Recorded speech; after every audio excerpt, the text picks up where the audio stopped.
Yo, salut tout le monde, c'est Gata Volgar, j'espère que vous allez bien. Moi pour ma part, je suis un petit peu agacé, j'ai un petit peu le moral dans les chaussettes. J'espère quand même que vous avez passé une agréable journée. Aujourd'hui on se retrouve pour une nouvelle vidéo, donc on se retrouve pour le débrief du match Chelsea-Manchester United. Match qui comptait pour la 26e journée de Premier League, match nul entre les deux formations. Sur le score de 0-0 au classement, Manchester United compte seulement un point d'avance par rapport à Leicester 3e et 5 points d'avance sur West Ham 4e. Et en haut du tableau, Manchester United qui compte 12 points de retard par rapport à Manchester City premier. Voilà, donc un petit peu agacé. Pourquoi ? Parce que on avait l'opportunité de justement prendre de l'avance par rapport à Leicester. On avait l'opportunité de prendre 3 points d'avance, par rapport aux Foxes, aux Foxes. Après, c'est vrai que on n'a toujours pas gagné contre un gros cette saison. Donc c'était l'occasion justement on avait Leicester qui avait perdu, on affrontait Chelsea, donc c'était l'occasion pour nous de se relancer. On pouvait gagner contre un gros enfin cette saison en championnat. Malheureusement, ça c'est toujours pas le cas. On fait match nul. Après, pour débriefer un petit peu ces 90 minutes.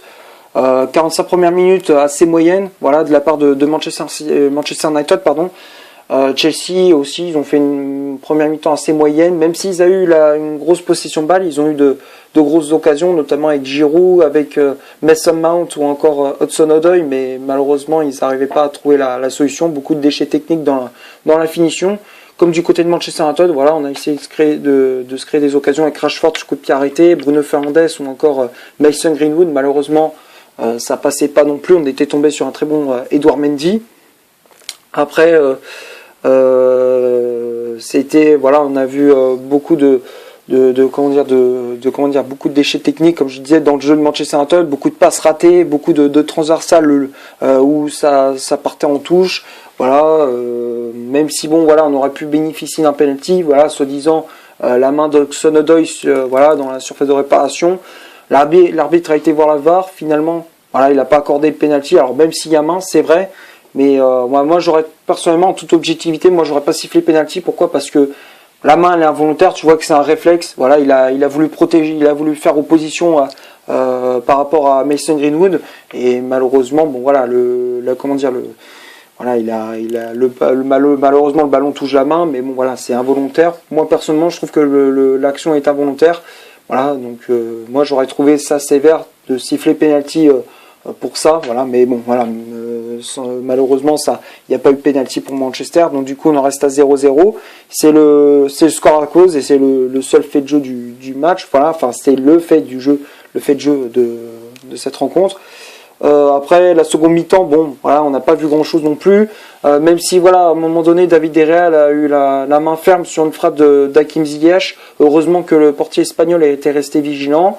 Après du côté de Manchester United, en fin de match on avait une occasion avec Scott McTominay qui était lancé en profondeur par Fred. Il y avait une contre-attaque pour les Red Devils, mais malheureusement le centre de l'Écossais est complètement foiré. En plus tu vois l'action, c'était un 4 contre 2, tu voyais Fernandes, Greenwood, Rashford et James, ils étaient partis dans la profondeur, ils étaient 4 et McTominay malheureusement il a mal négocié son centre, donc du coup le défenseur de Chelsea, je crois que c'était Azpilicueta qui a pu dégager tranquillement le centre de McTominay, ce ballon, il a pu le dégager tranquillement.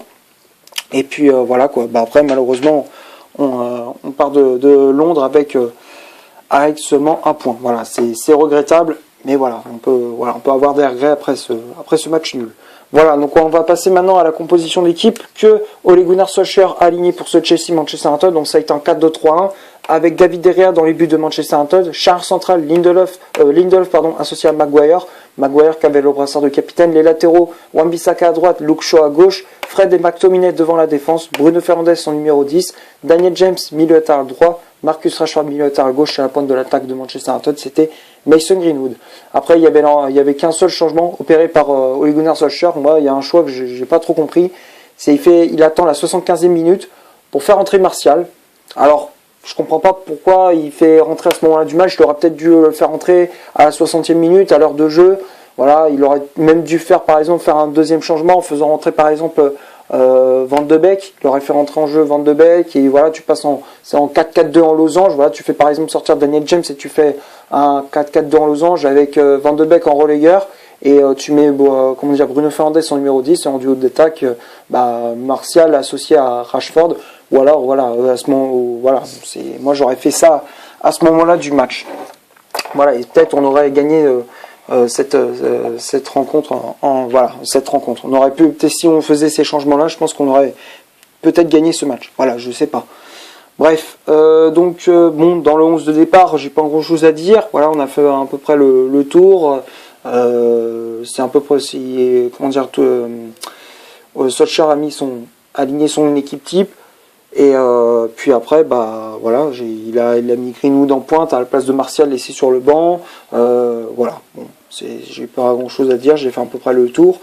Après, les statistiques, donc on va passer aux statistiques de cette vidéo. Donc on va commencer par Chelsea. Les Blues, c'est 57% de possession balle, 3 corners, 11 tirs au total, dont 6 tirs cadrés, une position de hors-jeu. Donc tout ça, c'est du côté de Chelsea. Du côté de Manchester United, c'est 43% de possession balle, 4 corners, 6 tirs au total, donc 4 tirs cadrés, 3 positions de hors-jeu. Donc tout ça, c'est du côté de Manchester United. Voilà, donc quand on regarde les statistiques, c'est vrai que en termes de possession de balle, Chelsea a eu le ballon. C'est vrai que Chelsea a eu une possession de balle assez stérile.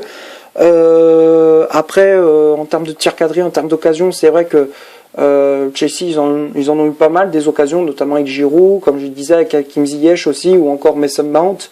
Après, du côté de Manchester United, on s'est créé, voilà, on a voulu jouer la tactique contre-attaque, défendre bas, et dès qu'on a le ballon, on part en contre-attaque. C'est une tactique, plutôt efficace.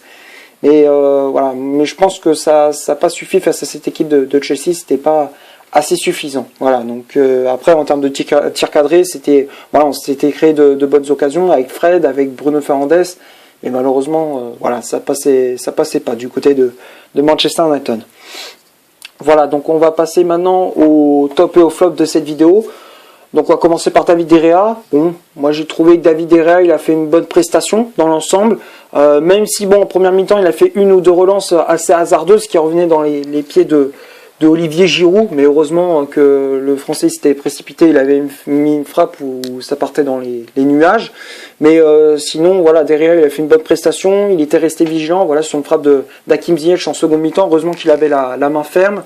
Après, bon voilà, il n'était pas plus inquiété que ça dans ce match. Voilà, c'était surtout des frappes lointaines avec Kovacic, Chilwell ou encore Hudson-Odoi. Mais voilà, heureusement que le portier espagnol était resté vigilant. Donc voilà, il n'était pas plus inquiet de ça.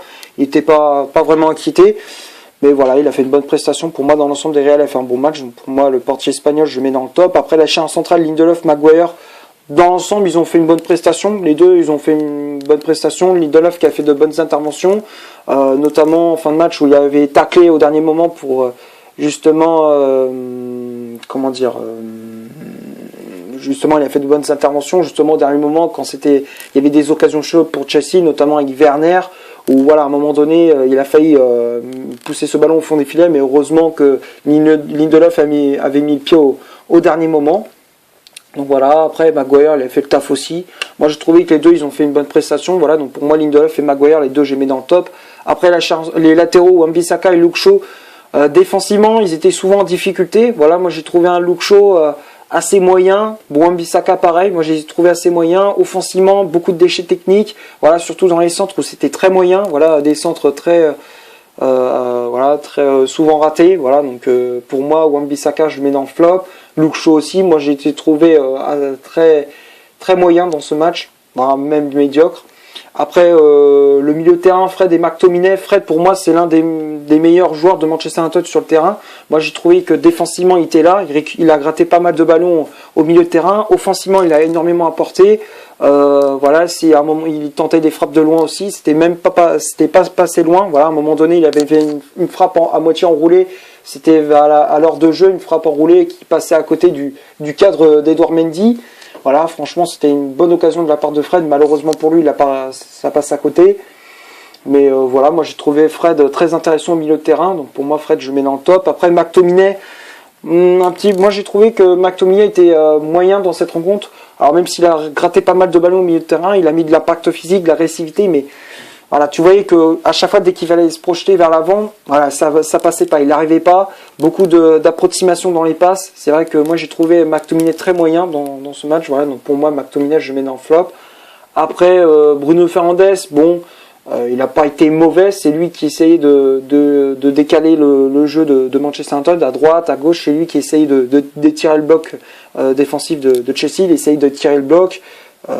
Voilà, mais après dans l'ensemble il n'a pas fait un mauvais match non plus, donc pour moi Bruno Fernandes je le mets dans le top. Voilà, il a fait des frappes lointaines, des décalages à droite, à gauche, c'est lui qui gérait un peu le jeu de Manchester United. Après les ailiers James et Rashford, James bon il avait de l'envie, c'est vrai qu'il a montré un peu de grinta dans ce match.